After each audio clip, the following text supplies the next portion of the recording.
Sebastián y renuncia a todo comentario sobre la situación de España y el mundo. Cuando se hace un largo viaje, se trae algo que contar. Por tanto, yo tendría o que no decir nada, que es lo que voy a hacer, o decir demasiado. Visita la finca de su amigo Domingo Ortega, el otro Ortega, y se va a descansar en el año 48 al Hostal de la Calandria, en la granja de San Ildefonso, en la Sierra Segoviana.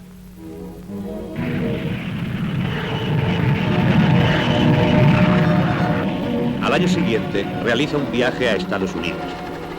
Invitado a Aspen, en el Colorado, durante el centenario de Goethe, habla al público traducido por Thornton Wilder, exclamando con entusiasmo: Norteamérica es maravillosamente adolescente. Vuelve a Europa y durante 2 años vive en Alemania dando numerosas conferencias. Europa, dice, es un equilibrio, es algo al que... Damos el claro nombre de Europa. Vocablo que acaso significa, en su más vieja etimología, paisaje ancho y claro a la vista. Por cierto, el primer hombre que ha empleado el término los europeos, en el sentido que hoy sigue teniendo, por tanto, con conciencia de la amplia unidad y afinidad de pueblos que representa, es un cronista español del siglo VIII. Realizado al aire libre y en lugar poco propicio para la voz y la actitud del conferenciante, que ahora podemos presentar. Cuando hace 30 años los políticos peroraban ante las multitudes, solían rechazar esta o la otra medida de gobierno, tal o cual desmán, diciendo que era cosa impropia de la altura de los tiempos. Es curioso advertir que la misma razón daba Trajano en su famosa carta a Plinio para que no se persiguiese a los cristianos en virtud de denuncias anónimas. Ha habido pues en la historia varias épocas que se han sentido a sí mismas como arribadas a una altura. Tiempos en que se llega al término de un viaje. Momentos en que se cumple un afán antiguo y se llega a una esperanza. Es la llamada plenitud de los tiempos. Como nosotros hemos asistido a la conclusión de una de estas épocas y navegamos ahora por otra exenta de plenitud, nos interesa meditar sobre el carácter extraño de esos tiempos tan satisfechos de sí mismos. Hace 30 años, en efecto, creía el europeo que la vida humana había por fin llegado a ser lo que debía ser, lo que desde muchas generaciones antes se venía anhelando que fuese. Por lo visto, para que haya tiempos de plenitud es pues necesario que haya habido antes otros tiempos que vivieron aferrados a un deseo o ilusión, tiempos de afán y de esperanza, de ardientes precursores, de contraste entre una ambición clara y la realidad que no le corresponde. Pero por fin llega un día en que el viejo deseo se cumple, la realidad lo recoge y obedece. Hemos puesto el pie en la altura prevista, en la meta anticipada. La historia hace en aquella jornada balance emparejando el debe y el haber. Pero esta dicha de cumplimiento arrastra en sí un germen fatal. El que está satisfecho es que ya no desea. Los deseos que tuvo se cumplieron y el deseo muere de satisfacción como muere el tábano afortunado después del vuelo nupcial. He aquí por qué a estas épocas de aparente plenitud siguen otras de extrema desazón como la nuestra. El hombre ha perdido el don de desear y no sabe bien para qué vivir. Porque el deseo, señores, es lo mejor de la vida. Y una vez más llevaba la razón Cervantes cuando aseguraba que es más divertido el camino. Está desierta. La casa ha quedado vacía, pero el recuerdo de Ortega vive permanentemente aquí, para que oigamos su voz conservada en un viejo disco. La vida es que hacer, y la verdad de la vida, es decir, la vida auténtica de cada cual, consistirá en hacer lo que hay que hacer y evitar el hacer cualquiera cosa. Para mí un hombre vale en la medida que la serie de sus actos sea necesaria y no caprichosa, pero con ello estriba la dificultad del acierto. En su rincón de trabajo, el tiempo, su tiempo, se ha detenido.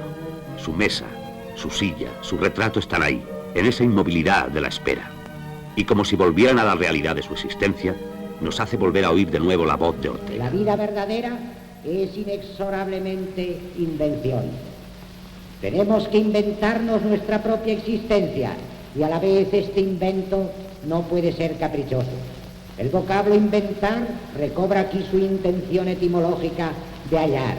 Tenemos que hallar, que descubrir la trayectoria necesaria de nuestra vida, que sólo entonces será la verdaderamente nuestra, y no de otro o de nadie como lo es la del frívolo. Nos encontramos como un poeta a quien se da un pie forzado. Este pie forzado es la circunstancia. Se vive siempre en una circunstancia, única e ineludible. Ella es quien nos marca con un ideal perfil lo que hay que hacer. Esto he procurado yo en mi labor. He aceptado la circunstancia de mi nación y de mi tiempo. José Ortega y Gasset trabajaba en los últimos momentos de su vida, al igual que Sócrates, condenado a morir, ensayaba una nueva melodía. El hombre masa no quiere dar razones, no quiere tener razón. Es el derecho a no tener razón, la razón de la sinrazón.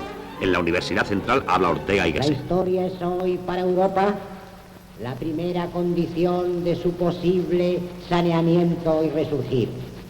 Porque cada cual solo puede tener sus propias virtudes y no la del prójimo. Europa es vieja. No puede aspirar a tener las virtudes de los jóvenes. Su virtud es el ser vieja, es decir, el tener una larga memoria, una larga historia. Los problemas de su vida se dan en altitudes de complicación que exigen también soluciones muy complicadas. Y estas solo puede proporcionarlas la historia. De otro modo habría un anacronismo entre la complejidad de sus problemas y la simplicidad juvenil y sin memoria que quisiera dar a sus soluciones. Europa tiene que aprender en la historia, no hallando en ella una norma de lo que puede hacer. La historia no prevé el futuro, sino que tiene que aprender a evitar lo que no hay que hacer. Por tanto, a renacer siempre de sí misma, evitando el pasado. Para esto nos sirve la historia, para libertarnos de lo que fue. Escribe su famoso ensayo El César, los conservadores y el futuro. La redención de las provincias. Pero la política toma un agrio perfil y Ortega marcha a Granada. Por primera vez las cámaras de cine fotografían a Ortega en esos fotogramas elementales y mudos que hacemos hablar con su voz conservada en un disco del Centro de Estudios Históricos. Mientras se ha estudiado, vanamente claro está, cuál es la buena política frente a la mala, nadie se ha resuelto a preguntarse qué es la política, sea buena o mala. Es decir, ¿por qué en el universo existe esa realidad tan extraña, tan insatisfactoria, más a lo que parece tan inevitable que llamamos política? Pero la calma de esos jardines contrasta con la pasión parlamentaria y la demagogia. Demagogia es eso que Macaulay califica como una forma de degeneración intelectual. Ortega rechaza la banda de la República y se retira a su cátedra en la recién inaugurada ciudad universitaria. Vamos pues a ver en mi curso qué significan y son, de modo preciso, cosas como colectividad a individuo, sociedad, usos, desusos y abusos, horda, tribu, ciudad, pueblo, alma colectiva, lenguaje, opinión pública, poder público, Estado. En Santander